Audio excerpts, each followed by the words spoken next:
Waba. Mami aba. Aye ni jengwa. Nana aba. Hey. Nana. Ya fe de papa. Nana. Nana.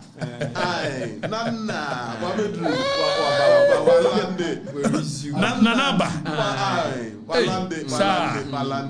Na we mu ye adwoanima. MPP adwoanima. Se wo ye na wakoka yakoyi a ohye na yerekechi. Me so was wo ya hyewo na or weaponize insult. Osheda. Na adwo agina pinti wate. Enko ba bia. Obia ntimi rem na wate. Ayi obai Jennifer Pon. Wo ye no hamadwene katechi na maba. Yaba. Na mo se maami aba. Maami so aba. One day when it's here.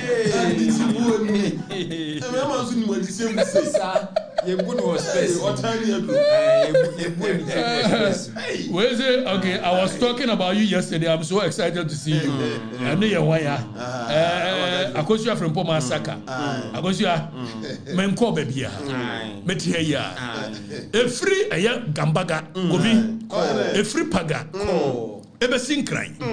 A free hohoi, Edkosi Axim, the whole Ghana, fire. Only one case pet na that quarter here about Okatakyie. Only one case, the whole Ghana. Sa case, you know, a Nana Okakabe Ando, our year Kevin Taylor was here, papa, and was him a defamino, and what the meko.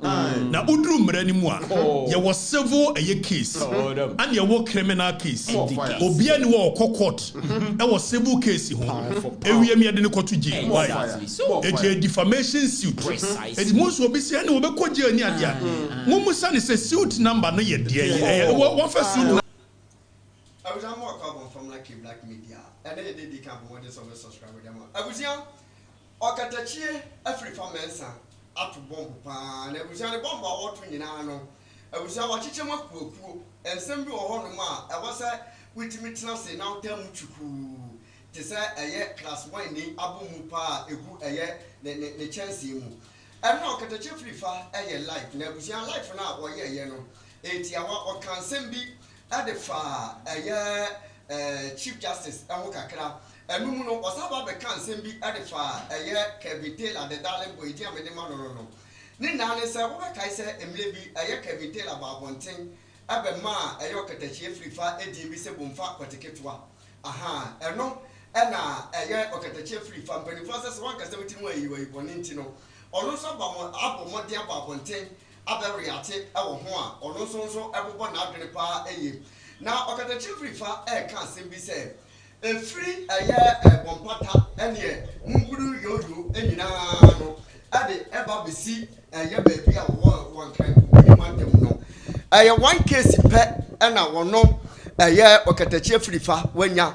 Enti se bia ke baso obeye president kurampo na enko betimi aye wa bra ne ho e ma asem kire se woni problem bia ewo eyo man Ghana mu na case na wanya no so no eyo bia se eye Kevin Taylor the darling boy ne papa ene wa hwa atem didi a eye Okatakyie Afrifa e de ma eye Kevin Taylor papa awe ho na asefem pa ene wabobo na adwene e de ama ne wo ho no man no so ye bekọ akodi ho nkomo abusia sansem kuro we si emu no. What I said just 3 days, 4 days, ya wade, and I am mame, Vice President Jenano Poku Ajimai. Nene Ghana for be born a wuto, some amia woo or call maybe na, and Crawford blame so Kasem. At the end of the day, no, a nipa sama many crampo, in case it's a sen and Crawford Council will run pano, say Yamian Fefie and a Sebi and Kofrima. A nipa and Crawford Council Koveva Beye, a Vice President, Edama, Republic of Ghana, a Julius, Debra. Wano and a chief of staff.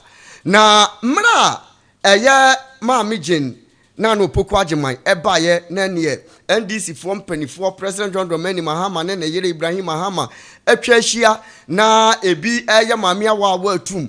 Ewo ye de video ni ba ye ne yadwena nkoso.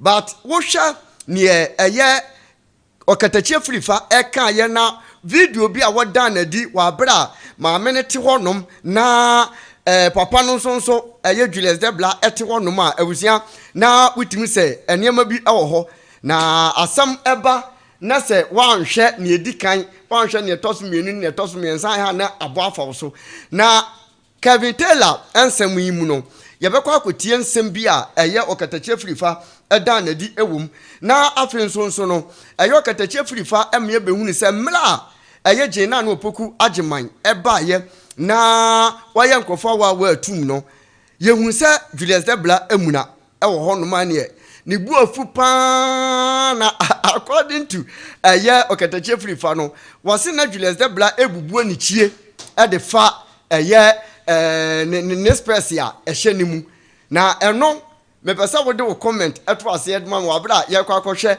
eye video no e de abanse so ne na eye Okatakyie Afrifa e ka no etesa ampa se Julius Debra na wamuna ana se na ne buafu wo bubu ani chie ewom abusia ene de kan bomode se obe follow eye K Black Media wa subscribe na nkomo aye di forward nkyere eto comment section no ase efama na mpanifo se sebi adwene wo no etese mpanifo size ebi anyini pa nanso omo size ya ehye wo mu ne tese eye yawdabo ede empapwa ne ketekete nso ne mfie no wanyini obi nso ehye eye size ya ene size bum 40 size and 50 size and wash enti one for adwene nkyere anto comment section ase a etese wasa eye sahoma na wandwam kam wan na yenkonkɔhwɛ video ne bi emne sisiye na madwene no chese mo de mo musa evidence gobi eti bibia say ne ho why defamation suit between Nana Okatakyie biando Kevin Taylor papa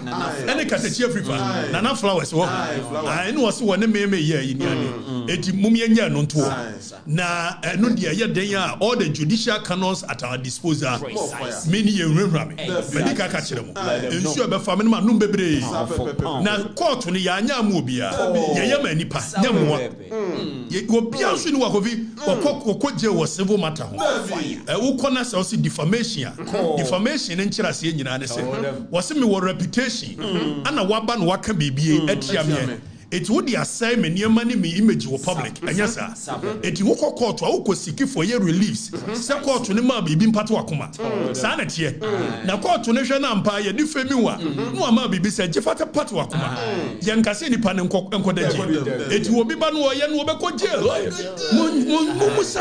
mo nyuso agene ne kakra why so jeni pan wo dada mu o twa mu ntro papa bi na mo gini dio na ada wo do sabi si form no won kan okore one kontom pashe na enra ayese woni baba wa bi odi yanko ma me dia so be sa ba ma me dia welcome so I'm very happy to be back so I'm very happy to be back so I'm very happy to be back so I'm very happy to be back so I'm very happy to be back so I'm very happy to be back so I'm very happy to be back so I'm very happy to be back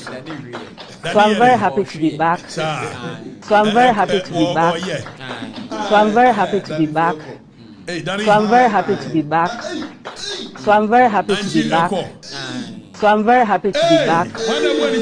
very happy to be back. So I'm very happy to be back. So I'm very happy to be back. So I'm very happy to be back. So I'm very happy to be back. So I'm very happy to be back. So I'm very happy to be back. So I'm very happy to be back. So I'm very happy to be back. So I'm very happy to be back. So I'm very happy to be back.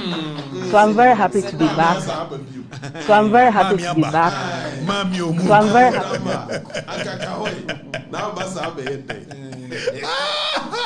baby eti chief ebuanije and wo ya na oh the me former boss there on pekasa bibiri chief na me hese there what hona mama chief mama chief anya na mo se do obu na ni chi da bi me interest sama amini ni hana ana ye busa oh ayo we mwana mu read mu minis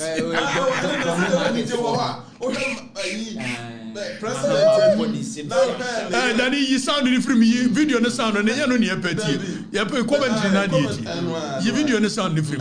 Yeah, you want to be bia. You want to. Chief wa. Na chief wa dey. President Bonisem. And a chief wa dey. No, I say. Me former boss. I know him. What's the why? said the bay any penny best. And I said the native to go be a morning. That film said that's Nana Flowers watch his son's program. He has no moral right to file a defamation suit. Now, when him so you so say obi agwene Juma. Ida so benya free na mamu ana papa onye sa. No one koto wa no wa no mada. Na ka me hunu yi. Anke ka bi na etwa ye awoboni aya o me ba na awoka be ka me. Na me metia yi. Na general akoka asam ye ka bitia me. Nya fa na mfa na sa. E se general akoka anke ma me ye binya sa. Anti. Anyway, yanko ni enya juma. Gobi. On a more serious note. Ghana for muntie me sa asem we. And let me put this on record. Me obi asem ne wonante. Na me ne wo etwam. Na ye nante bi wo a. Me mpa nipa na chiri asem ka. The bidda. Me pa mo chow tienie o. Sabebe. Me mpa nipa na chiri asem ka. Enu nti me ne obi nante wie. Na oye nioma bi. I am forced to defend myself. I am happy. Precisely. But the name I owe it a duty to the people, the Ghanaian people, and all peoples all over the world. Some mohunu no kuribi. Some kwati sha said the woman kwasia keke Academy ja 6 years in ka woni na so nie chiri. A wo ye kwasia de a wo ye. Me pe rough. Ka sema chire. Obayama na o pese wo hunu video wa ankasa wo share da wo dress yes doctor e dey stethoscope se dey e bo wo kon mu ewie ya wo dey share rubber bag mu dress o pese wo hunu ni nyina be hu me chin rough mama so kwa didi achichide pani mo jadodo aye de nsuo e be frem e fi asansa me chin rough wo dey andali wo ne andali you are aware me chin rough me chin rough Oma kwa we koso drag me dia me ya omu mienu okrom ha no you be so shocked na wo sa kwase na sha oyire basement be see free na de ko ho se wo yire ohwe wani mu to aso tuwa de woni tirimu nim na me ne oba wie na osi play ma wo ba be chini rough oba ba betene krom ha so wo si yagimi a be se wo yire be mu ba betene krom ha na wo yire hwe wani mu twice she knows what she knows. Na odi akoso agimi said the wujimi na. Me wona me yade na me yedin na me hwewa. Don't think so bet me ayi san kwasesem na wo ye. More fire. O sage wo ye ye ne ade me an ma adwene se me jai sa ne ma na me yakọ. Ehun hia. O pese me tete otu krom ha me tete otu me rough. I will defend myself. More fire. O lawyer kro na so atworo letter akoma ni amatefi. Ma lawyer kro no ntworo me ko Afrifa letter. Ontworo na. Court bia de be ko say defamation me mehia. More fire. So when your doctor. More fire. The BN wow your doctor. More fire. And will be a winning a dealing. Say get away your doctor. Be careful when your doctor. Me hu ye kakwasia ba anra na o de me medi nsem se me na me ye na kwa ba be kire se ne certificate ni more fire John Hopkins certificate a wo de nam nyina ye fake ade ba no ade ba no na wo ye ade ba no ade ba na wo ma ye jai dedada o ma so kwa didi ade ba no me chini rofu ko ntwide so onken me chini general me chini rofu me ukasa you come after me I will drag you be so shocked fire ja rofu na wo ye no me ana me say out of respect eti nyama ni bo ho I go deep precisely o ye a mema Ghana fo ahu de ekoso gina and woni me mienu nim secret bia no de me de tudwa wa wie me pe rough woni me mienu nyina wonim secret a me de tudwa pe wa wie precisely wa bra boni nyina wie exactly let them know me chini rough fire let this be your last warning call woni kwase ni nyina monya monioma na mo ye a monye leave me out exactly me nyama adwere se mbese me go obi animu ase you are forcing me to come after you precisely Abuja based on ayene Okatakyie Afrifa eka sisi ye no wutie nsem Okatakyie Afrifa eka wo ka asem bi na sansem no we no akwaya besepa ne konyina haban esebi empanifo se yetase no benyansafo mu Okatakyie Afrifa eka asem bi na ne nsem a wo ka ne se ade a oba be ye Kevin Taylor no se Kevin ni mwan kwa hya ase patch ana wa hya ase bus wo ble ne ho ase ana wo ba fam waka asem bi wom na ensem a oka ene say adia oba beye no se eye Kevin Taylor yele no ye broni no so nya hunu nanim se kim afei se nanim ba bedane eye aponchi o se bedane wodwan o se bedane eye chimpanzee o ne wo se ne yele nya hunu nanim se pa Kevin Taylor animu beye tan ade ama ne yele no enti Kevin Taylor nimra ne ho so no na what play ma oba Ghana na Kevin Taylor solide bia na odi Ghana fo atem se Ghana fo sabi yenye nipa yatin wuram emwa ne di yeso ne na asefo no enti se eda dia ene ne oba beye no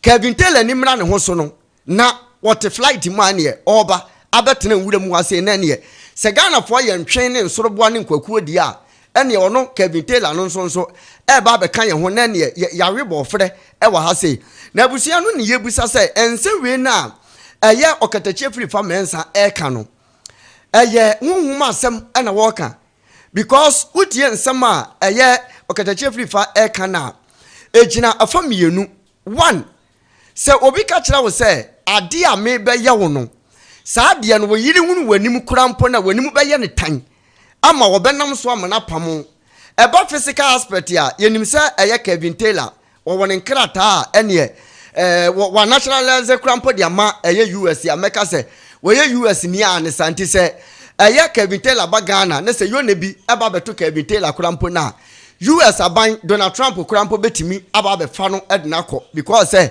wo ye ne dia ne se wo eye Okatakyie Afrifa wo sa betena bonten ka se wo be me abona ba eno na se ene ya adwene ne yetiboa no ebu ni kakra ekere se yenti ase e wo honum ti abusia wo betimi de wadwen kire e de ato honum se asem a Okatakyie Afrifa e ka no ane there wo there eye Kevin Taylor no is it about spiritual battle and ade no eko anasa physical because physical there you say there is no way say e betimi anam so ama eye Kevin Taylor abaga na kire se ade bia wo se wo ye US ni a won saka no enam ne yele no nti ana according to Kevin Taylor no so amia ba be hu se ne yele eye adwuma ewo eye high court anase court kese a ewo US ya ene ne dia wo ya ne se wo ye photographer se dia senior photographer ne editor ewo hono ma enkura ewo hono ma omo ye eye shooting ni na sefo nyina no eye ne yele ene da wo ma no enti such a woman na ni kunu ye deport no amana bagana sanya honhuma wonam de be ye de pa because US no say what one ma ade betimi ama waba ewo eya wo maimu na wafiri wono mo aba ene say ade say ebia won krata asem nye ana say wakwa committee eye criminal thing bi ewo hono ma ebenam so ame apamo ede waba ente sa pa de be ye den enti asem we say no media madwene ye me say eye spiritual battle because emle bi Kevin Taylor eba be kan asem bi ade kire eye Okatakyie Afrifa etimi hu ni say eye sa asem na wo kan ye no ana eye Okatakyie Afrifa nso epese ono nso arefer no sa because say witimi fotimi wa ena wo woro ka wa efa wa beti Kevin Taylor be kan asem bi say ne oba be ye eye Okatakyie Afrifa no wanhwe ya na nimra ne ho so no agese obi na tete aduane ede ma na no ehye nanum enti we say no a kire say eye spiritual battle anu na nam so ama eye Okatakyie Afrifa nso aba abonten a abusia waba be fire na wokasa ansem we say no edu tie nsem na ekoso na se no entokwa no afri physical aspect eko spiritual because woka kire obi say nya na meni wanya no me ba be ye wade a wo yiri hunu wanim kurampa wanim be ye ne tan asem a wo be kan say odo asem kurampa ene ba be ya asem tantantan te se ne sabi wudidi na tem enti se wokokote sansam no wona suma ene na nisu a ohun pe wonim se wo ye ne tanfo prekope enti nsem a wo hwa ekoso ene ne eye Okatakyie Afrifa eka no kurampo ma ya ba besua de bi ehunu se oba ne bema wo mote wono ma atam se du mre bi a wutimi se bema ne nya oba ne hwe nanso bema ne kase oba ne ho anu ope ye kwantere ene eye bankuta kura de ahwe ne tirimu no etre se ewase ewo ho oba bi won so wonye bema ne hwe enso bema no ebie na no se wo kasa pe no oba ne ba be kansem bi abusia asem we sei no ususu se eye spiritual ena echo anase eye physical wei eye nsem a Okatakyie Afrifa ade bo Kevin Taylor na wo kan nsem bi ade aka ho a me pese o ka me ho emiasa akotie ensem na wo ka no ade abasisi just a way of defending myself me peko more fire because much row me you can't take me down and you know what if you sense me nim de all of a sudden owura fi nipa me yo me nim de refi and one my branch here onu wadwane gane krom ha e ma some false sense of vim bi ade na betimi de ayam ye general and then about we so betimi de ayam me kwa fi me chin rough if you sense me chin rough me chin rough unim niam me nimu a me chin rough okay. Infanto. Na yanko mini ho no. Sensem ni bebre ba. Sami agrada ansemi. Mankabi. Samegrada. Mankabi. Code of ethics bi. Mankabi. Ana yesi menua e plus nso. Ebe ke kan niam bi. Kwame de to dansem hunu ke kan wo na wo ya no hwe anya yi. Na Nyankopon so uche nua ne ade anu ache menua ni nua agene ne nye abebebom ana aben na bom ni ase kwa wo sheda nso just as mo hinti hey edek na yese kwa bo a plus na Ghana fo ntie na fi ye ntete sa ene miss education me ante ade bi ase matete se nkrofo se Mahama person pam chief justice se na be ya obekọ for a third term me pa cho sadin ye de mra na ye de and look they say government communication minister for communication honorable Felix Kwachofo so they are better just no crebiasa onokra wan kan ye Kwachofo so wan kan ye adena guess what can I say John Mahama betumi esiki for billion terms eyemra Ghana constitution wodi ya media ye nyina betumi constitution no ye say wo pese wo sesa bibi wo mu afa ko ha emra na ye troye no ye say justice soa to forwards attorney general ne judgment no otro wo mu say constitution no enye just text to say ne da he then you are why you me dem is honorable kan first year I say a living organism capable of growth into no constitution no e will say enyi enye say attract one and one no so if the president thinks that the term limit no emwa Ghana obe to meet the constitution na call parliament say parliament me feel say Ghana no e will say yi term limit free so udi 100 terms kwana nkofo so mpewa also what transnational development eyamra e da ho enye John Mahama ne hye say amra no but for now dear no John Mahama on meka sa ba me pese ade no ko obi atrim say nya ye dede say John Mahama petete omu ye lawyer for omu nim amra ne ka amra ne say John Mahama feel so pese o tena so bi mu a on famra parliament obo ba beto yen wo ho yen ne ye behwe ade no aka say okay amra no ampa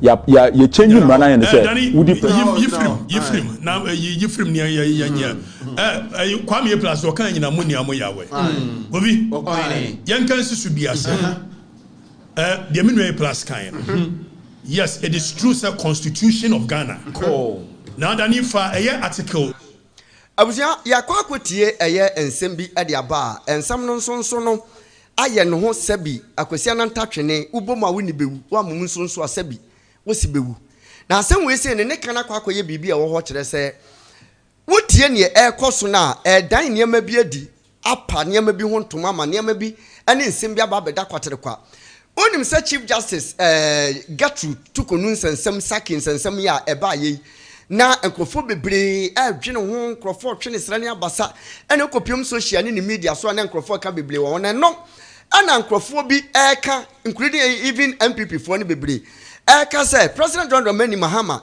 apese was standing the third time which is 2028 no obesa gina as a flag bearer e de ma eye NDC amanyoku no eno ana eye NDC for ne ka say o ente sa na eye Chief Justice Saki Gertrude tukunu aye niemo ho sembia ye beka se wa breach contract yenka ne sa anase wa bu mra bi so e wa Ghana ha sei ne sanse enti anama President John Dramani Mahama epese oyi ni firi honum ba wutie eye ne Okatakyie Afrifa eka ana sisi Kwame A+ ensonso ensem a okọ oka ye ewo eye UTV a abusia eye bie nsem bi ani kakra atra se according to Kwame A+ ensem a oka ne se President John Dramani Mahama person was standing for even 1,000 times 1 million times the Kurampa will be to me say 19 and Yapamahan Kron at your Kumian 1902 constitution no I say no a touchima it was a Timmy Yifu one near the Froya day ever and now I was a Shemukin and I say impo I was a share Emma Nijina Honomono a Nipa and a Sheshaye and the President John Dramani Mahama I won't coincide with Timmy standing for even 1 million times. And no, I come here plus in summer walker. And no napkin for Adjani Aqua so Sunny and not just say agenda be our honum and nunti Anna Emma a year President John Dramani Mahama episode Pamo a year Chief Justice Gertrude Tukunu a year a Saki every honum. Now there was a time that meet a year a political talk show be now MPP communicator be a cancer be an man who can say President John Dramani Mahama say okoko EC boss eye Jemensa firi one mo prekopa at the end of the day no asam no Jemensa ba yeso de be court and Ghana has say no minim say Ghana eye court kese pa Supreme Court once okoko duru one man nipa wote wonom aye Chief Justice Gatu Tukunu ene te wonom enti eye daya Tukunu bedi ade ama eye EC boss Jemensa enti ekwanya President John Dramani Mahama person of Faso no di yi yes ankrofo mienu we na afiri honom na wose sam mranim se na be ya 2028 obese gina so because Ghana amamra no ekere yese wo 2 times pe ana obetima ba betena akunya ne so etu ba first one na oba second one na o times no ende enti afi no mo pese o mo sesam mra no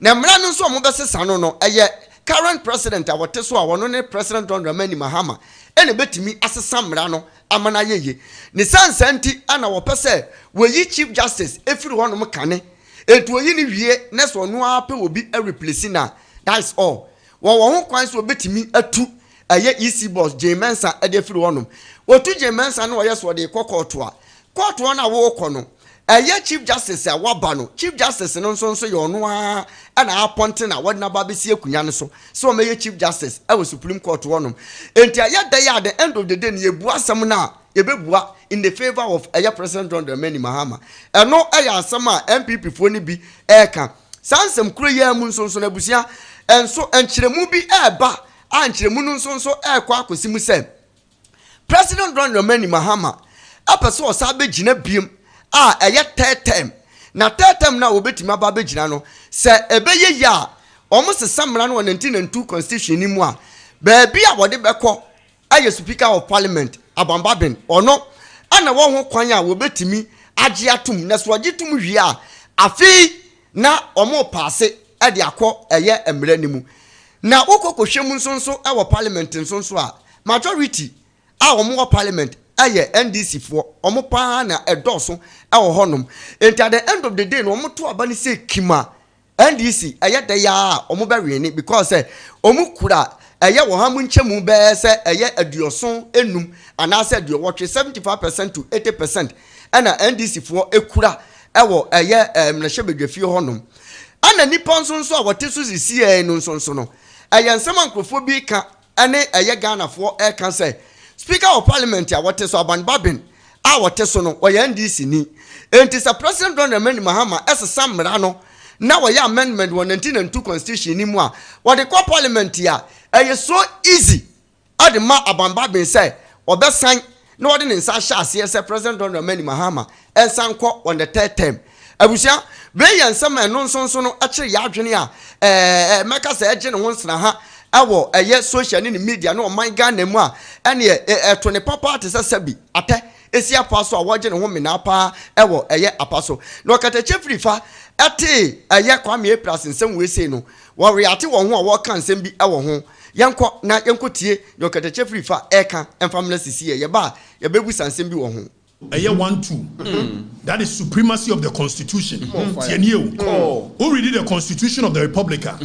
or say this constitution shall be the supreme law of Ghana, and any other law found to be inconsistent shall, to the extent of its inconsistency, be void. That is the Article 1-2. Or say this is the supreme law of Ghana. So Oya Mrebia, Samrana must conform with the provisions of this constitution. If any constitution, Mrebia Beyeno, say no constitution if Fabia Bebra, to the extent of any Nebrabono, it shall be void. Again, offer constitution, and I'm saying you free baby nearby. Na yedi ye history. So Dani project me wonsa kwa me ekoti ye Justice Sowa ne famous quote wa o make here in the case of a year 24 versus Attorney General o make quote Fabra or say a written constitution such as ours is not an ordinary act of parliament. Dani position here na me read my Ghana follow. Position here. Or say a written constitution such as ours is not an ordinary act of parliament. It embodies the will of the people. Precisely. It also mirrors their history. So the constitution it mirrors the history of this country. History is saying. History is saying. Nkrumah declared who a president for life. It declared Ghana one party state. And on the Namsuma ku ni ade bebre bai. So the constitution trying to solve that issue. And Omodia Shemu said, you shall have a term of presidency 4 years for 2 terms. And the Kwame Plus Sabe say, John Mahama betime the Mraba, near ya pass it, no akọ, no ayeweya. It means you are not taking into account the history of this nation. When Kwame Nkrumah declared one party state and president for life. So John Mahama, yes sir, constitution is not looking at him. It's you. It also mirrors the history account. Therefore needs to be taken of it as a landmark in the people's search for progress. So we for your history, your constitution here. You need to look at the constitution as a landmark. Say your direction for the progress. And baby are you free bano. Yes, say be Jimmy Fona so free baby but sa ko ho wa bra woku. Eti edua anansidi wu ye no. Enti kuma ntenase entonku. So Kwame Plus be ka say, your mama betimi a edete mra no. You obe amende mra. Na watena so a. Ye free baby ne ba ye hunu bi pen. And Justice so ayi ne bra. Fire. Now we it contains within it their aspirations and their hopes for the better and fuller life. So constitution it is not just a constitution. It contains the people's aspirations for better life. Now what was the framers of the constitution omunim baby aye free ba say yenya 1960 constitution 1969 constitution 79 constitution 1992 and yemani bebre wo ho a we've amended them precisely ya yen sakraye wo mu it will for article 21 a edru baby Kwame Nkrumah fa eye real koto that is bafo sa ayi bafo akoto ne eye jebi dan kwane ade mu koto mu no na ye ni bibia under the constitution a multimede ayi obi court for actor a breaching a part of the constitution. It's Yababe doing the article 2:1. Says enei obia yamra obia ye bibi na say a breaching any part of the constitution. Obetimi akọ under article 2:1 and 130 of the constitution, which gives power to the Supreme Court. So obe make a declaration to that effect. So first of all, and then the constitution ma ho kwan ma timi ko ekoko sikise o e bia jomama ye bibi na ye unconstitutional. Now, framers of the constitution, Kwame, omo person omo so be mischief of or china obi sorry enya dia wo Kwame Plus oye no ye fra bibi eye basic structure doctrine. The doctrine of basic structure. Exactly. Because Justice Sowa say the constitution contains the history of the people, you know. Say even obey amend the constitution and you be na betimi amend it because of the basic structure. That's a basic structure doctrine. There is a case in you can say 1973 in India. Your friend Kassan Navadando said there versus state of Bharati. Now omo basic structure almost say constitutional certain part of the constitution you cannot touch it because the spine the bone of the constitution it's that means you've overthrown the constitution to come in with another one. So the basic structure there is a case of David Indi versus a year Attorney General in Kenya. Tell Kenya 4 years on constitution constitution. the Kenyan Supreme Court declares so because of the basic structure doctrine, you cannot touch certain provisions in the Constitution. Now, your framers of the Constitution, among person watching a Benya se Bobia and Agrenin, no say a majority in Parliament. It's one of Yanko Article 66. Not young. I was aya Okatakyie Afrifa can sembi ewa hase na sabi empanifo ebu baby say yen hwe obi asaso emfa nsaye de ente sa wanche ya wo pa otu sisi Okatakyie Afrifa ekotu eye Kenya president ensem ni Kenya eye law ho nsensem eno mo constitution enso ho nsensem na eno ana mepese mebusa se Kenya president ni din ane Ghana president the same ana Kenya emfia ana afe ana say years omudi nya omofa ahudie no the same as Ghana de ana eno so ya sembisa afe me last question me busa ne say 1992 constitution yes ye de to wonom ema wo man Ghana no wotie ne Okatakyie Afrifa ka obu kan sembi ebusa sembi say based on ne Kenya for kan ne say there's some constitution and answer there's some law be or honoma. So we can say amendment here. There is no way that we can touch sa law no. Enti ni Okatakyie Afrifa can ba be susuni nane say.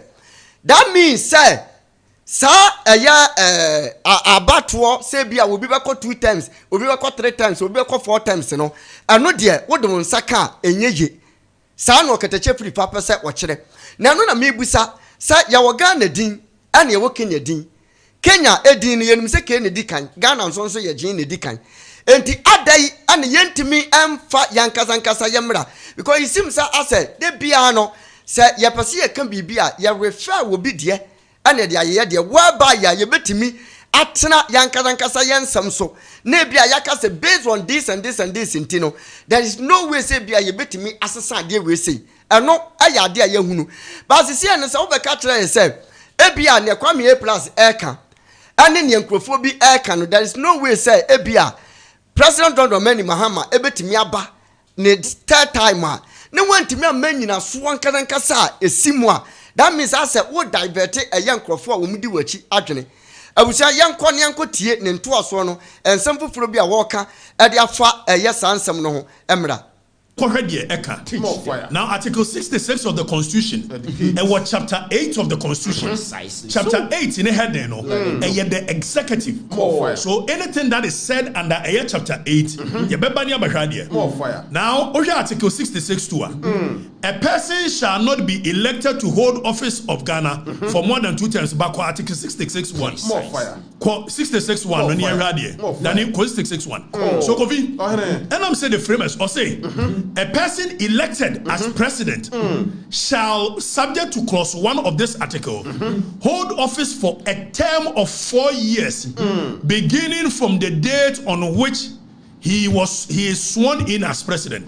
So Article 66(1) say you to abamount say be president. Obetimi aye president for just 4 years, which is a term. Oko 66(2). You read 66(2). 66(2) say you can only be a president for Sayatu Obama 4 years and only 2 terms. So 66(2) say a person shall not be elected to hold office as president of Ghana for more than 2 terms. Edientia yempe Kwame Nkrumah when declare no state you can say president for life.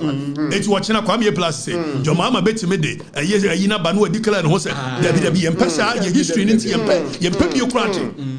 Yefri baby nieba yempe isi no muri shame no na omu abuja de bia na meka se Ghana se wonimu mra ya na se bi emra ebu de bia na meka sa asem no and based on meka se me de bia ade amasu ade ye pa wo 1992 constitution no mu no aye chief justice won sensem ya ekoso no amasu ade pa Okatakyie Afrifa akotu article 66 of 1992 constitution no our Ghana no na eka asem bi awa say it is specified that a president serves a 4-year term. Chere say wa twere our 1992 constitution ni mu say sane etie bia no was president bia obetena so bia no wotena so a was witimi etena so once and anase twice honum na eno ana Okatakyie Afrifa ente ne ho ase ewo mu se identity constitution no akasa asem we say na afi president waba betena so ameka se wunya 6 months obesa wo sesa sa ade no ba ye wo bibi medical kan amaka black ahwefo atie wa bra wugu so na wo hwe miye se ye fra bibi se amendment ye nsesaye wa ade bi ho se wo sesa ade ebi unim sa ade no me hu se chemato kakra bi ewu ma minim se ye ni se ya ebeyeje enti no eno no wo sesa ne sa wo pene papa mu ade aboa ebi a wo man no ana se eye group of people na wo da wo man no wo sesa amana aboa wo mu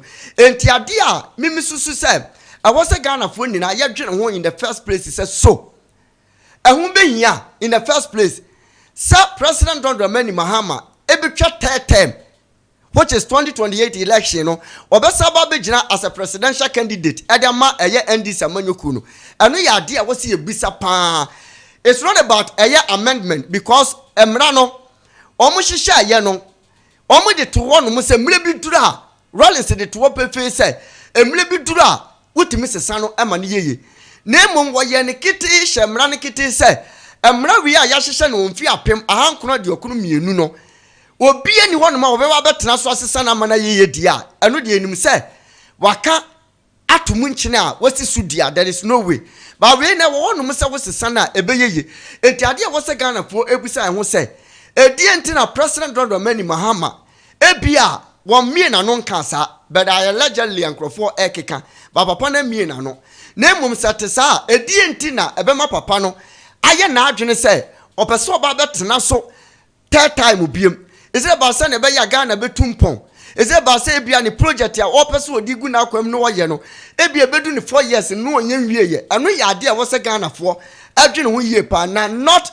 aya amendment say ebia wo ba besesa no emra no ya twere but emra no enipa ena twere enipa na ye dey esesa no ya hwe from 1992 constitution no emra ewo mu nyina ba be sisi a ewo ma wontimi mfa won sense wo bo enka say emra no ye nsesa bi ewom ebi ni ho from 1992 aba be 2025 ya sesa mra ni bebre ewom di bi ahyemu a ni omu di hyemu no kurampo no amwa a ebia edi nya ni omu yi firim no nso no ebi onu ma na ni kwase komu yi firim na ka woso mo ma ne hyem na ka ebia omutum nkyene enti anu mom na wose ya da ya dwene ho enye se ebia president no eba be sesa no anase wo ba be ye bibia ebia wo ba be twa tete mu biem anu ni nya de wose ya dwene ho for now na mom ni enwene ho se ade na wo ba be ye no eya adwene be ne woni tirimu enti na ma ne yesa no abusia for adwene tira to comment section ase follow ya subscribe like it yankonko tie Okatakyie Afrifa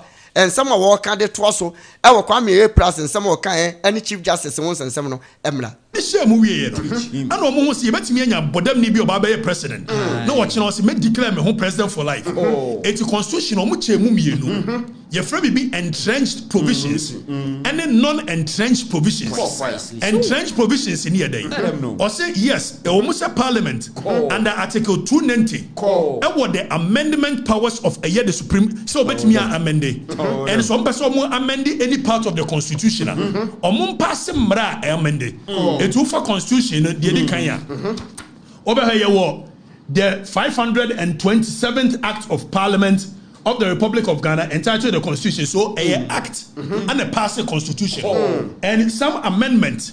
It's OSHA Article 8. Article 8 first said not every it is no longer the same here. It's here the act we and I amended Article 8. So baby was say Article 8 of Constitution is repealed and the following is inserted. It is a read Article 8. As who say you repeal and you amended with this. Come and read this one. Okay. Now you need to parliament will to me so to me amende.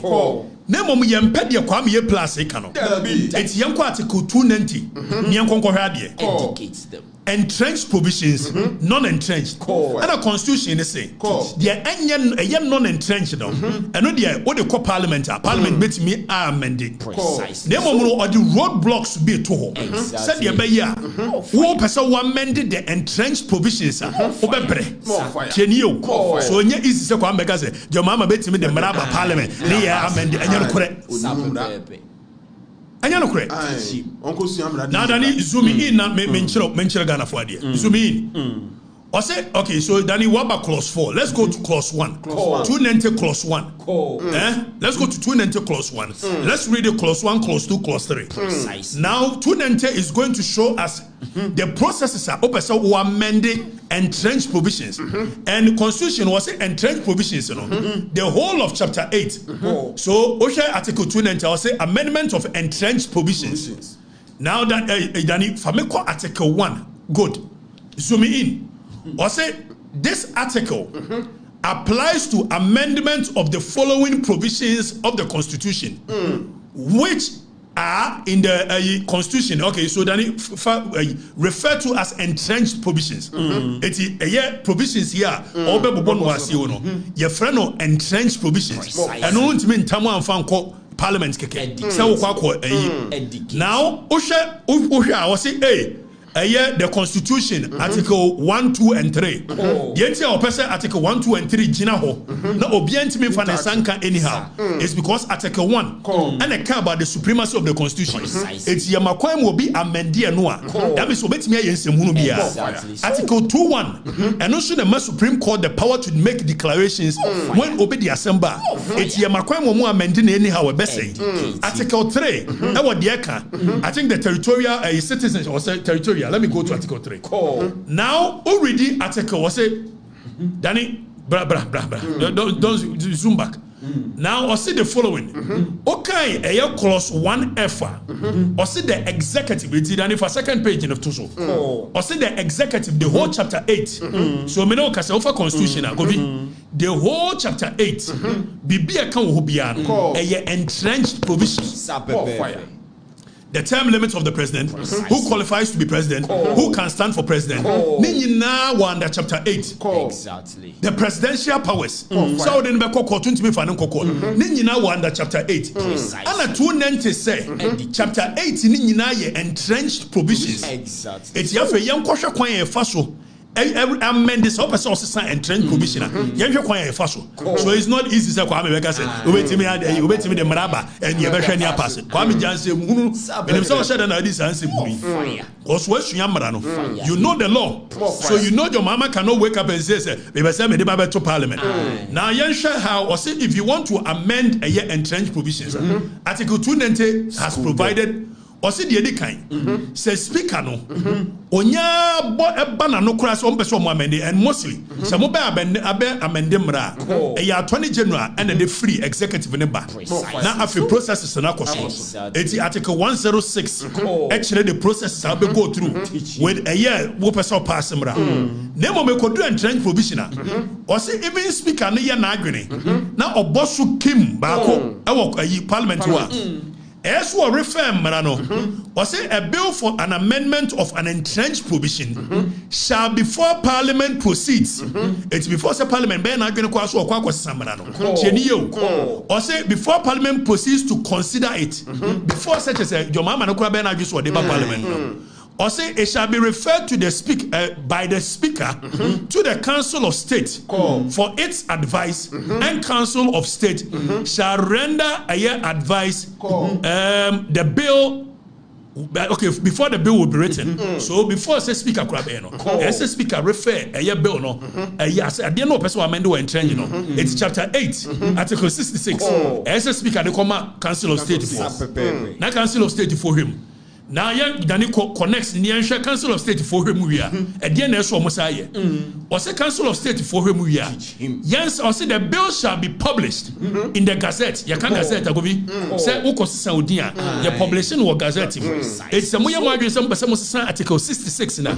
Or say the bill shall be gazetted for 6 months. Or say shall not be introduced into Parliament until expiry of 6 months. I don't know yet they two or sheda. Constitution the roadblocks will be two. Some woman in 6 months. Because you see a say nipa na dia wo ye no. One green who ye pa bre. So until 6 months. Now say expire under clause 3 we are. Yankon hwede e sa ka kire o.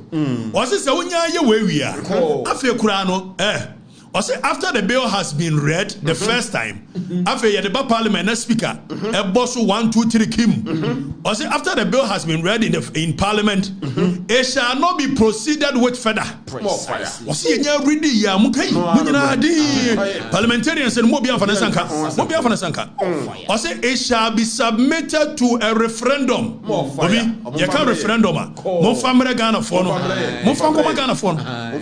If some person Ghana phone will choose to say, Empire percent your mama, etna so, that you but say it shall be subjected to a referendum. Now, throughout the whole Ghana, and your referendum to be it's Usha, a year nano na, a year more vote and near Diacase, a maybe on Baswamati or Moniani, and no move a plebiscite. You call referendum.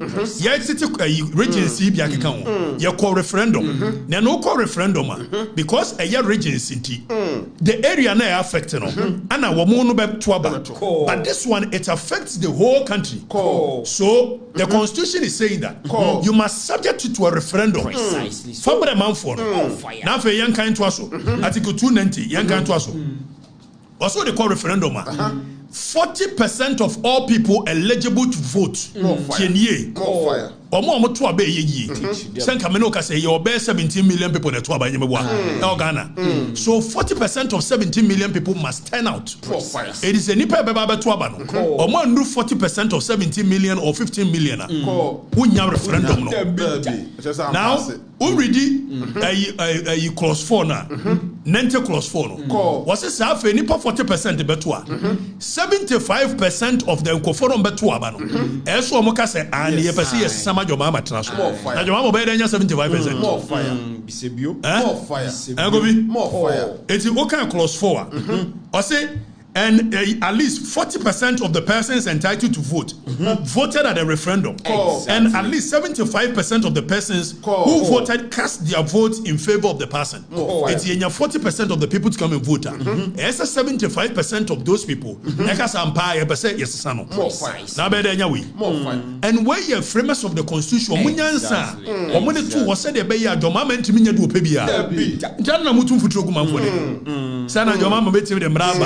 called Tetem, na fine in the Kusi. Yaniso, Yaniso, only one quite. Ah, right. No, Kwame Nkrumah no Bema change your mama bibiri.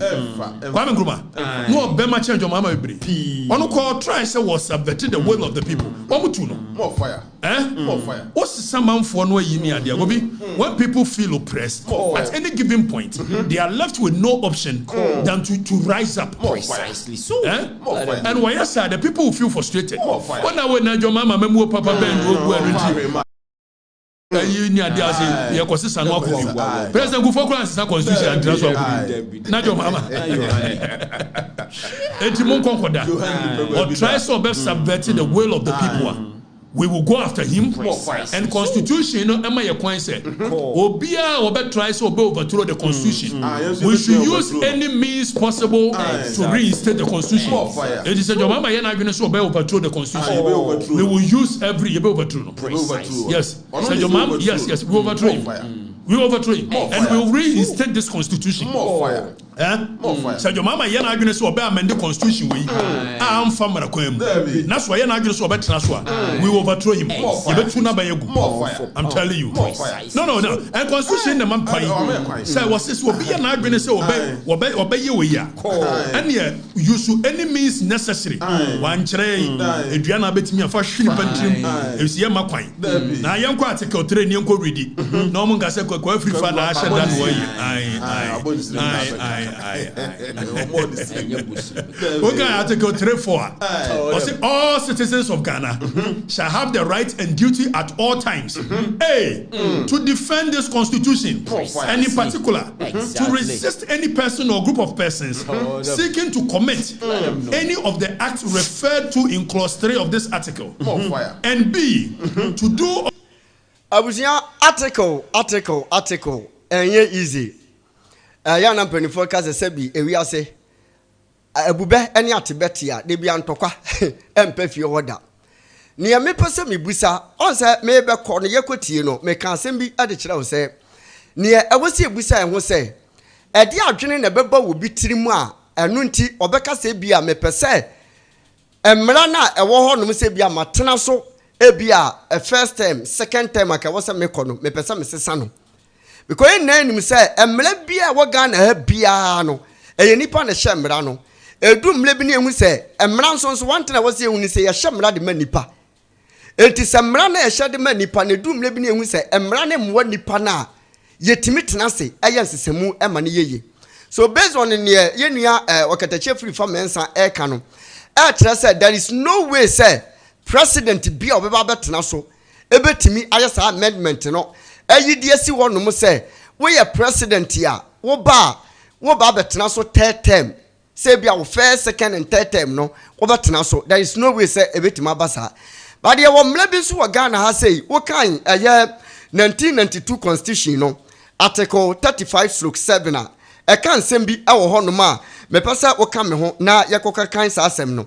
Na ensam na eken na say article 35/7 of 1992 Constitution of the Directive Principles of State Policy within the constituency state. As far as practicable, a government shall continue and execute project and program commenced by the previous government. Patriotism ye.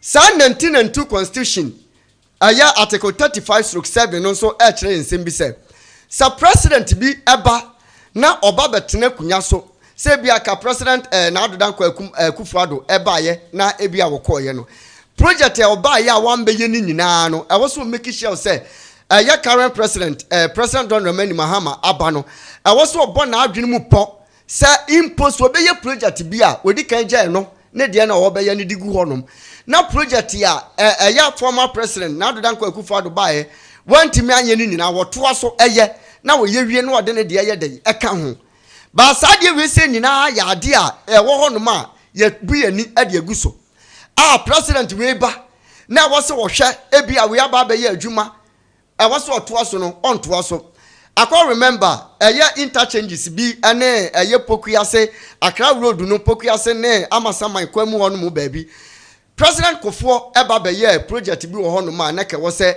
wetimi wie ba wo ye no wanwie project no ana John Dramani Mahama eba beto aso wie sa kwan no wo wie ye na wo kwa bie kwan na no yete Ghana ha se ne ehu ni se wo frɛ president Kofo ema ne betena mu ansa na wo bie sa kwan na no and project bebre wo hono ma interchange bi wo krampa wo bekuma se ya se ya na president Kofo ya wantimi awie a President John Dramani Mahama by that was the first time no 2012 to 2016 obewie ye o wie no ofra no ema ne ba betena honom ema ne bo na ba so say adwuma we sei adwuma na ka wo se president Kofo former president na ka wo so wie but enam say about 20 no ye yini firi honom ama wantimi anto aso ntima ba be wie dia na nimu nyam hye no e wo se me yede me de ma no sesei samra na wo honom nyina no ye tuagu yamfa nya adwuma eti se obenya president bi na so obeba na obeka se adwuma we si a ekoso te say one district one factory one district one dama president former president na adodan kwakufu adoka say oba be ye ya ebia wantimi anye ka president John Dramani Mahama bae wo si adwuma we na me se beboa enti me di me policy abade ba ma me momodin ase mefa papa ne policy no wode ne nsa hye so wonfa ne nsa hye de ye different na mom ne ode ne nsa hye a ode o man Ghana sika akowura ma ye jai to ono ma sika na hye enti wo se bomodin se ba bia o ye koduru ye no ya to aso no na ka bomodin de sika no akowura na ka wa to aso e ma ne wo honom ye nim se John Dramani Mahama ebesi affordable houses bebre obesi school dan bebre ama ne kan wura mu former president by one to aso na the same thing applies to president John Dramani Mahama adwuma na adodan kwa kufuado eba ya no wo ya wogya no honom no ebe kan wura mu onto aso ento anu ni mom ana wo se yetimi eka wasam de kire mabunu na eba no ene president na wo ba betena so ne se emra no hye ye kete se 1992 constitution no article 35/7 eka asem bi se sa wo yo man panin na se wo ba betena kunya so a adwuma former president ana o man panin dada na obetena so wantimi anye no won hye wo man no so 1992 constitution mu se wo ba betwa so na ye maye enye se bia ane yebetu we wa bra nipa na bia mpie na no a woka enti ye wo se Ghana yetimi kra ya adwene there are some things bi wo ho no ma wo se ye kama mpanifo ne to ma adwene mu enye we say wo ba be tena so third time wo be se nipa no wo be tena so 3 years ya one thing I was see hu ni se emra no se wo ba be tena so first time second time third time President John Dramani Mahama on chere bo adwene wo se de hie tirim no se wo be sesa no te se ne wo ka na ye de yenim se waka ba se wo mu se wo ba be sesa nampa wo be sesa no president foforo a wo be ba no eno so be benefit no ebeboa no it is was sesa ne third term wo ko achakura ni 8 years and 8 years no enye chenchena che se chenchena ni 8 years no ye beto de ama no there is no way wo bo mu na kire wado enti adwuma eya former president Nadu Dankwa Akufo-Addo oba be ye ni first term 2016 to 2020 papa ne ba wo bo ne ho modin wo ya ade free education ni ehun sankura na dua ne die mu ye kama wo mo ni ye mu wo mo kwa exams no mo twa na bibia ye so tight bibia ye in tight na bibia ye very good but after that no ene ehun say eniema esesa from 2020 to 2024 Ghana for na to a bad man from 2016 na wo fa no eye overwhelming eye voting no wo man na tena seka say no ade no se ne yesusu ye no papa na ntimi amwa ye so 4 years na ka ye no what the ye niema miserable way what the say niema enti ya nto aba na mfa ma ne biem eno mo sesa no enti ade na Ghana for yesu wo ho sa President John Dramani Mahama aka so wo ye mra e de ato wonom emra ne de se ye po si ye mpo ye ya no nuru dwom because okoko piemu ewo eye parliament wonom ma majority carries the vote parliament wonom na NDC for efa ene gu parliament wonom no enti so omka so maji atum speaker of parliament na beji atum wajitum wie ne se de court supreme court na supreme court nso jitum a asa ya ye te abonte ye chobe Okatakyie Afrifa wo no nuru ba bia ebia demonstration ebia wo be sete mo sete demonstration as at the end of the day president nka so won te ase a yanti Ghana ha say ana demonstration so demonstration concerning demonstration of save the judiciary so asat now President John Dramani Mahama wabo imi fita duku oso won te hwe enti demonstration so no se obeti a ke bia ban na akwa watu anamo ewo ho se na committee ni te so a upon all the demonstration after no markings money MPP fu ni bi and other political parties ne citizens of Ghana ni bi ado mu nko wura mu kokoye no asat now anko si hwe enko duru ba bia asam ne da ho wo no ma e da pendia e wo court a ye di akoniaba ye tena so na ne etu ahyeda ye tena so na ne etu ahyeda enti adwena wo se Ghana fo ye di hye etirim ene se o man no yan hwe se emra no sesei ade a wo se ade tu etirim na UTV fo ya asem bi program bi emra no sesei eno na wo se ye hunu yampe wo bi a wakore dai e wo mra nimu wo metena se te se ne mekan wo manipa na hunu se wo ye president ya eye wo hye ade ma se wo betena so a obi a wo ba betena so ko ya ansa na wo ba no na adwuma wo ye ya went eno krampo ne so anya president ya sabi wo dwene oman no ne nyamsuro woni mu na wo dwere temamufo ne mabunu ho a opa no obeye opa onye because nipa na ahye mra no eye tumi ne wanya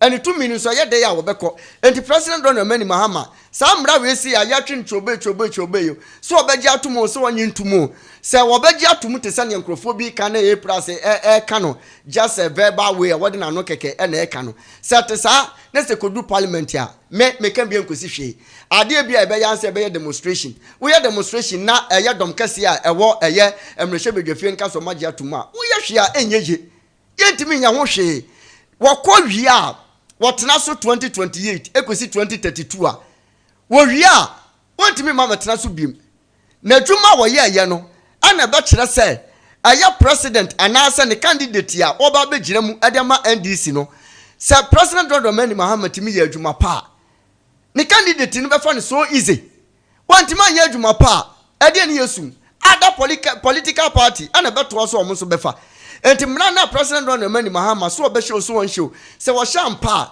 em benefit ono nko a ebe ya ade eda honom ti president bi obeba bia so free party A o free party B o free party C ono so beba benefit abeba benefit e wo ho ya hwe na Nadu Dankwa Akufo-Addo Ghana fo hu se adwuma na wo ye ne se bi obra na obo ye no the first time wo ya ade ne second term wanya ade Ghana for na to about the man first term no o man to about the tia no third term eye ne second term but what in America na say and wo hwe first term send wonya aba no vote na wodi nya ye from 2020 to 2024 wetin say vote ni so ti bebre what Ghana has any hu say asem no kura mpo no na akwa say o enwiamu bia bam ni hu ayi but ye hwe first term ne de no 2016 about ye to ye. There is no way say bit maka say NDC na na power. But then there is no way say you bit maka say NDC wo power. Baba no bewiem because you can about one no. You can wie ye no ne hu say wo kan ye bi Ashanti regional vote ye dey ba no. Atwe mu bebre NDC dey ye ketewa bi. Wo ko ye bi Eastern regional MPP dey ye bebre. Eti wo abote TV wo abote radio ho no. Wonim say wo abato we kura mpo ni say wiemu ka say ba. Me kura me evidence just say Ashanti region am you vote to say Eastern region am you vote to say Upper East am you vote to say eti wo kura vote one okay kambo mo win percentage ya MPP benya yanhwa eye current one ya to no 2024 last year ye twam there is no way say MPP will power but then there is no way say MPP bet maka say ye ne wo power ntini ye wiem there is no way because yahwa Ashanti region eye MPP strongholder at the end of the day vote NDC for nya no ha say no now there is no way say MPP for bit maka say abato no aba ne yenya eno na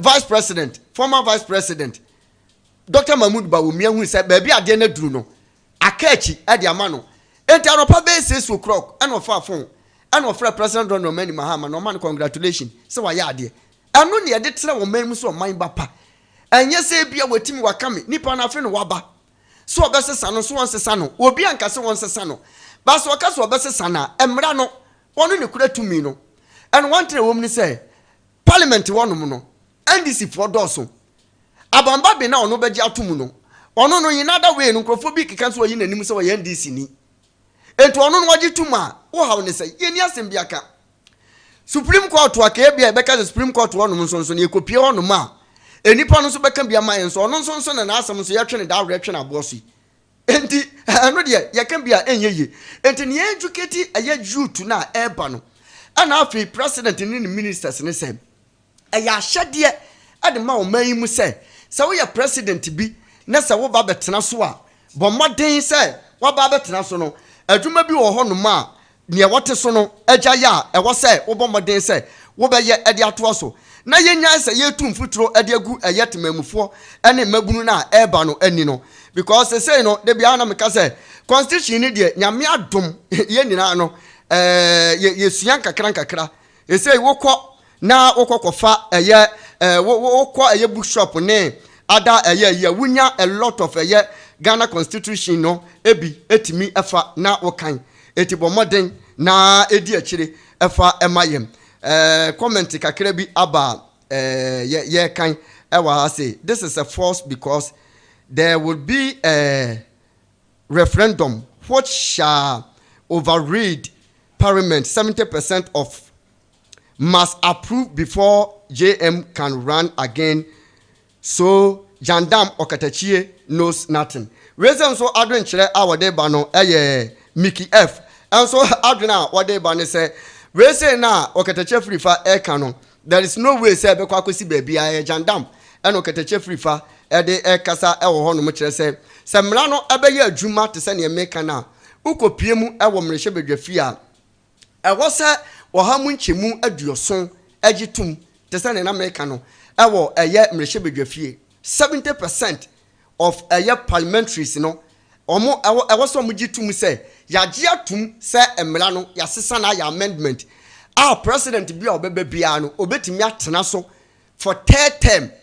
Enti sane na meka no on se obi so de na adwenkyere ede aba oman no sabi adumre a wose Ghana fo yetimi emma yankasa yesua wo man ni mu mra na woni mu mra na mra ni niw de bia na meka se police fo mu gina kwanche na omo chiche drivers no ene nkrofo bi no omo ni mu mra no ba se woni mu mra na omo de mra ne hye omo nsem de mra no ediw enti Ghana ha se no emra wo ho no ma e wose yehwe ne edi mra no so obi nso ade eye ne comment aba Isaac Prez enso ade ne dia aba Mahama in his right sense would dare not attempt a third term ono nso Isaac Prez nso say Mahama mo anya na adwene kura mpo say or de tetem bia beba so opese okọ ne etoso ne mprensa so obi nso adwene eno no de bia na meka se adwene wo no sabi eni krofo etirim wo kire wa adwene na obi nso akire na adwene wo hwe ya haike black bomoden se wo de adwene kire ebeto wonom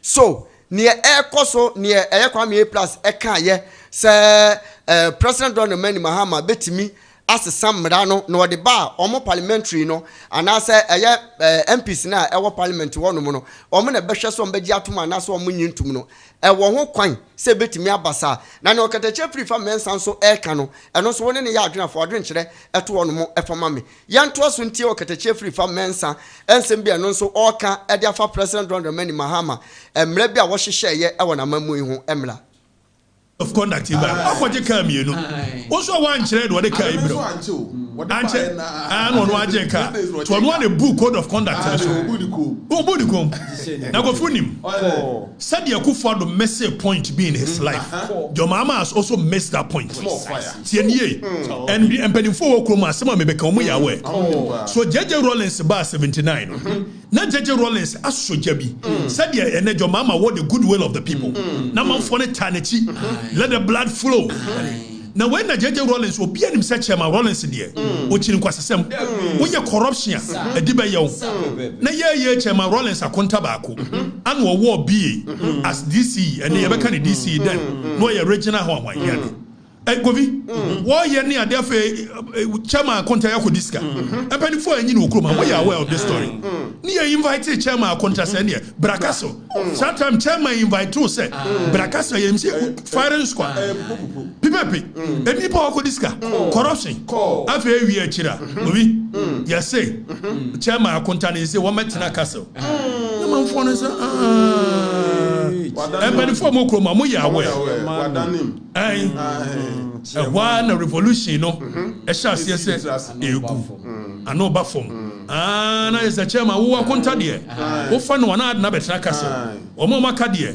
Welcome, woman, so I'm going to 50 a year, and 50 pesos. I'm going to 55,000. Welcome, no.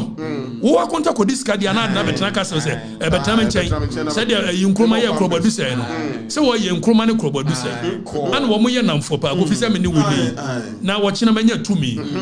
Na Krobodi say yes Krobo that and one just wo twesika busa and why na manfo say Krobo wiasika Krobo ade chain na Nkruma friends Krobo bra na onim the manfo ne kan Kromu no enye papa why na mo minim so de onim nyansa nti betra me nchen kase ha na aja eya wa mama advice no yi ni free eya interior no de ne ba kase enti ya na manfo say de Nkruma be ya Krobo adusa ya no ya no yi some of this asem no said the Nkruma be yakrobodu say there say we no yi no putumi na eti Chairman Rollins nsu yi na content free bi and ode ne buy na Akufo do buy o me say the same point at your mama me see can you and your excellency we without malice this one you've missed it tell me Akufo do buy ni ase osafumafo awoye Akufo do twotwomucho wakwakoye bibi with Kroll and Associates Kobi some no can say politics is not just about the act but the optics of it the perception of it etika me hu yi se Akufo do pe discipline wana memu mu a osafumafo de na wo hwe wiase bi what Minister of Education Akufo penso wasaf ro kura be fa another portfolio finance and sports mebo etidie na osafumafo wo hwe wa brabom etika Kroll and Associates assembly by no double clear so osafumafo niam bi oyeye no enkoyi so dia na abeye wo frɛ ne yaw bra yaw amene onni nkomo mamemu e mempem kwasesemu so adia na aba no bi ja wo aye madamfo and Akufo brebetiki advantage and they will do nonsense ya me yiwadi anya hwe kwotena fie agokorade na hwe wiase I want to use this as a signal say o me kwa de oye madamfo no kwa masake no Akufo do me say that point if you want to remember no bia chance so wojimi and nobody could do anything about it cause when you set it tone osafma for year and the one second that men am ya sake and your mama has missed the point again here they make you Wakoye code of conduct. You have the goodwill of the people. The code of conduct, you know, what's the issue? Eschew a extravagance and youthful exuberance. Brofona say, Brofona say, say, Emamu show once when you have a Afe opulence. That is the English word. Afe ya owa. Sami Jamfi. Yes, Yana Sami Jamfi no yaj maneda. Sami Jamfi ba ya obey a spokesperson for a KMA. Adia sika na no one the army aso kwadi. Okay, so let's even assume Sami Jamfi won sika deda. And then by virtue of position or holding, so you need some level of trust. So you the Ghana go do nyina be sha won sase manage. Now say this is the opulence lifestyle. The people cannot trust anymore. It's a opportunity, no. Young. Give him the opportunity to resign.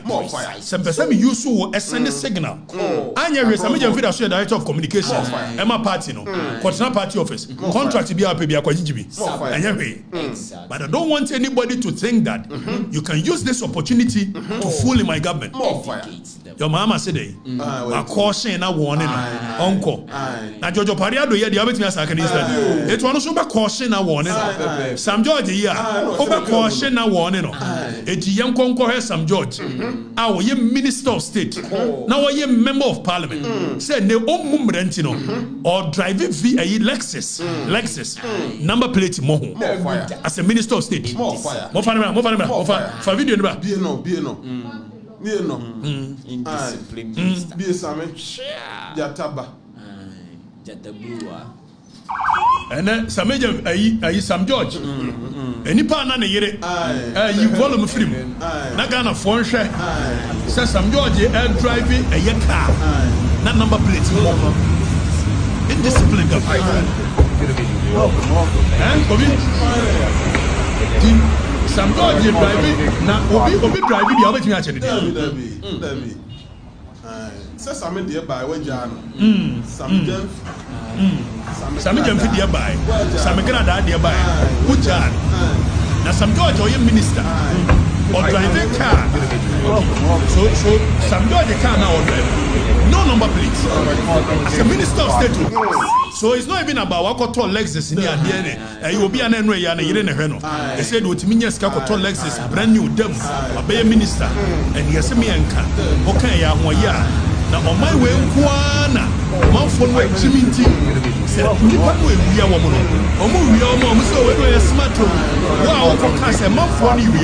I'm so when you so Sam George is driving a car number plate more as a minister of state, as a minister and member of parliament. I will hold it no mean a portfolio as communications minister. Now all share diplomat. Now all driving car in town number plate more. And your mama saw the people for about way the indiscipline of the people. Way. I've heard your mama said they should eschew a year opulence. No. Deputy Forestry Commission. Elekam Kotoko. Na Elekam. We say ni test kama. Asisa. Are you a great man? I say and so what? Say oh, my Jimmy. My great Ghana. This year's our rewire for the interview. When you say in any other jurisdiction.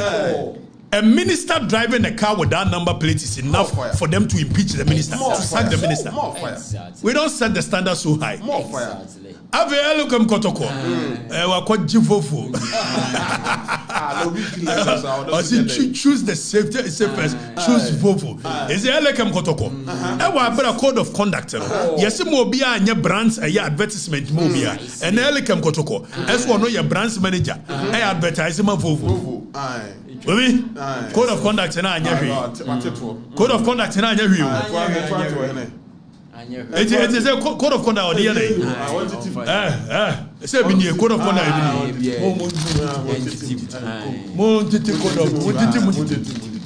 Code of conduct. 2030 what did buy? I'm going to code of conduct. Why? Code of conduct. I'm going to no, John Waji Casa, one tree. No, we are president in him. Oje Cassia was your a question and the breve. Said the buyer watching how the contract many panua. You don't say, money pending. And one say, somebody has gifted It's ghost and a chair president and a car. Our brother Donald Trump could play. Watch it as Arab phone at the Yaman. Watch it. Your president, the ghost in the China cast me. I just in the back pocket. More fire. I just in the back pocket. More fire. Nanim, almost said that. Some of the Nobel Coba Manasi story about who you are here. Yes, President, I got you for. He said the president assassin. It was the cow declare. There be obey president. And I go for church and the cast. And what a can hear day. Bisebio. Me who yes we must talk about state. Guy you crowd what they buy. War president. The ultimate China kana. Na China ka. Changna chenge. China ka. Ma hu be bia ka ni free. Ay woman bi. So woman we powerful profile. I want one. We are powerful. China ni ba. We are powerful. What are the car go chair? Zanya sadia. O mara me chire ba kuro. Me say China ni ba bi na de chair. Say ka China. Na woman will promote sa cars. It was chair president bia. Na amane mileage. Enya sa. Enya sa. Like amu ka president of a republic, a sovereign state. Ah kojo kantanka, kojo safo. Ye kaswa. Na say won why advertisement for Changa chenge. Changra chenge. Ono mo a Changra chenge. President. One for people from Makam, I'm funny. Say Basse dia. That's new. That is almost starting book of conduct to the code of conduct. Maybe I know. Code of conduct be anyway. If there's one pamosa medium video, Georgia Pariado Brava Bre Party. It is only a baby of a pamana. Hey, Sam George Sutra what dear, and a year 2 what dear, and none were dodgy bullet. I was sweet. Or no, Sam George, you be able to pamano. And I want to be able to pamano. Okuja to send your Kuja to chat, Trofa, and Yakufa, a memoir, what dear we need to me. Oh, you be able to pamano. And to a mem when a good. And I didn't Jacob Dim was. I'm a monagu.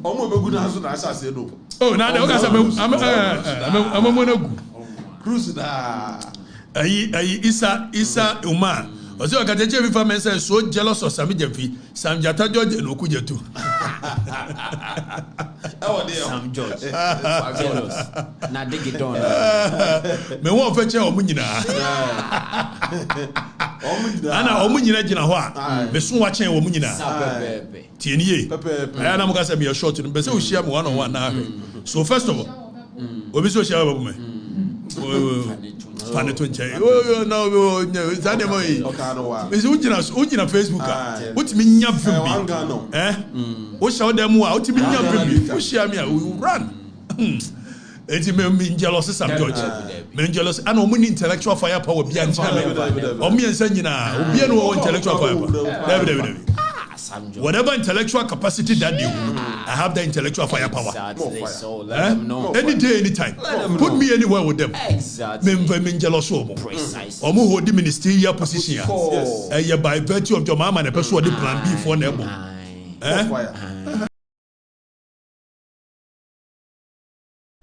Common in fact, Yakuti be at the Abano way. I President John Dramani Mahama, the code of conduct here, what they buy say, we and the minister, there is no way say be a betcha what they even a bebro say a chawa dear, nay, a free less say 1 CD, echo pim a year 20,000 dear, a year okay. But say bro 200 million dear, ye beje fluence him, and as I was within the pana dear Emano. And Tessa, na say, ne Pia Bonti say Kim, Obishan to Okunya, Aji Okunya fluence, and no Okatakyie free from Mensa. To Jawa Hua was say a bin see that Nina say when we say Sikachebi Akoswa, a yes, some Fiaquacha Grada, a Sika, and no what they refer a Yakofo, a mistake be our year, Kufuadu mistake be our year, was here Nubi, and a year President John Dramani Mahama, a year because sadly any course on Naka a year straightforward, Anaka was a President John Dramani Mahama, and make sure say. Obetimi ayi Sam George etu akunya na say what the punishment kese e de bema no na no na nkofo beble ebusa say yatiga na ha say na a whole security panini ameka say wono na da security fo nyina no kendapa ye behu ne niam bi a ekokọ so no krampo de meka se na ni wisam krampo echen sei na at the end of the day sa niam na ekọ so ni nyina achi no Ghana for yes o papa no impo ne wa ye kura no ekere se obi a woda banbofo nyina no wo Ghana na at the end of the day we no obi yes ade wi aka be ye hwane to akunya papa na krampo ba bonten ekere letter de ba se adwuma ne ekọ so no aburo no so wantimi nye biem President former president Adodan Akufo-Addo eka kire ne se wonsan kwaye na adwuma na sabi enye ne kurabanti bi da ene twi we say de eye sikache ana ode ma no ana papa na nso one ne ye adwuma na hu se wo hia no ewo eye na mamu ma saa da particular moment ne saa de na wo ye no oka so obetwe na so no agye eye post na se tumi na wode ama na firi ni nsem at the end of the day ebe ha adwena ebe ha no enti esimu sei ye nyina mfanya adesua de se wade bi wonum na wo ye panyina bible kurampo ka se sabi kokoma de che no epatan tokwa na ebufuo enti yanka ne se ebia samije mfi na ni kwan se ko de sika no emma nipa no wa abonten especially se dollar se ye cedis kurampo na ka ebia yanka wasam kese ba ye tiga na ne edi cedis na ebia one first cedi anche nipa no akoyi dollar e de ama nipa na yenso ye pese dollar eba form no enu na ebia ka wo se etimi ye de e ka ho bibi na monse nipa na kwache sika ewa abonten na no no ewo seka president timi now so eje na akunya firi ni nsem anaso woje eye ministerial eyi na wode ama ni firi ni nsem ne de eno yasem asabi ewo se ejina so eka se ka ewo se president etimi pam no ede efiri honom abusan wani guso a wo hweke black media ene ededi kan abomode se obe subscribe na wa follow yem obi de comment bi aba 1gig TV o se Okatakyie Afrifa cannot bring Kevin to Ghana. And so aye 1gig and so dia wadi abane say Okatakyie Afrifa can ye maybe say kwan ya wade Kevin Taylor ebe fa so no na nimra ne ho so no na nanima dane kaka motobi e de ama ne yere a ne yere be pam no sebi akokọ batan a wo ja ne to pepew na nimra ne ho so no oti Ghana ha sei eno na 1gig ka say Beya Dempa se Okatakyie Afrifa betimi de Kevin Taylor aba Ghana. Abusia yegusu aye kan aye comment no ebi Isaac Prince enso de ne de aba before Isaac Prince no aye Mickey F kan assembly emye kan na we say I meant 70% of Ghanaians must approve. Ahanti aye Isaac Prince enso asema na opese o kire ne se ewo sa judicially hun sensem say be amendment President John Dramani Mahama betimi etwa 3 times no wo se na adwenkyira wo pese wo kyele enna ne se betimi aye adwuma e wo se the citizens anase we Ghanaians no e wo se wo hamu abupan enchemu no be se adioso 70% na wo se agitum se betimi abasa se president betimi aye amendment e wo 1992 constitution ni mu na wasesa emra no se obetimi akọ eye tetem se 2028 obetimi asa ejina so ebiem amiato aba e de amane se omanpanyini awo Ghana eno eye Mickey F enso adwenkyere a wode eba ye eno no Isaac Prince enso kan ne de was Mahama in his right eno de I hope say yakan dada some so ede ne de aba Okatakyie Afrifa we ye we de yesre Yesere ampanifo bebele ehweye enti ensem bi wo honum a ene die mu yentimi enkan ewo eye comment no emfa ma eye na hwe yahwefo enti ensem bi wo honum na sebi enim se enema bi wo honum a ekoso a obia wo eye ne political party asebi o join but yen ensem bia na sebi wo twere de maye ne a yebetimi akan ede amawo ema wobumfu yese bia wo twere comment bia yentimi enkan de ma satem de die wu man kora ehweye empanifo nso titiru ehweke black media enti satem de die wu ma ne kan no ebeye den ede amaye enti menua ba ma sam we de fache yen se yentimi ankan amfa mam Max nso ede ne de aba wo say yes what you are saying is true. What you are saying is true, pa. Okatakyie Afrifa has low sense of. Wase Okatakyie Afrifa so ntisa na mekan no mesere se wo hwe ye nea na ebia ye ba life wa wode adwenkyere bi to wonum na pese e kan mawa anu akata ho ntoma e kakra ede amaye abusia ensem a ye bo ne tofa ekokohwe ye nyina ye Kwame Prez ensensem a ekotena UTV kan ye se enkrofo bi ekeka sa President Mahama yi a wo yi Chief Justice get to tukunu e de afiri ho no mu na ye se opese oyi ni firi no no ade Chief Justice eba na okotena Supreme Court wonom sane ebe ya enu akiri no obetimi ayi EC boss Jamen Sanso afiri wonom na afei oman no obenya upper hand ewo so enti ekoba saa obetimi edemra ede aba akomrehye bedwafie ene Ghana na afei so Supreme Court say opese o sa stand term which is 2028 eno na Kwame Prez echo grant we interview ho a waka say President Mahama ewo ho kwan say even 1 million times krampo no opese o stand emia to ne so aba o ho kwan na mum ne o ka de aka won say omo wo parliament no ena ebeje edi atum se omo beje atum amena stande term bi ma na so munyi ntu eno no Okatakyie Afrifa mensan se onti ase se saade no ekoso a enam so ema ne bobo na adwene bebre sansem we sei ena ye kasa fa ho ena afen so Okatakyie Afrifa mensan ene ka bintelan sensem yi eno nso yekasa efa ho a yekokotie videos ni tapes ni bi edeba abusia ena de di kan bomodin so be subscribe like comment na afimi notification bell no so efa emaye sese de ne meka de a kire wo ne se anoma wo yi sebi wa chele dua so a wagebo ana dodo akunya nso no ba akofo entimi entena so enche emra esim no yebesa ne wadi ahiemu bim sese de bye bye.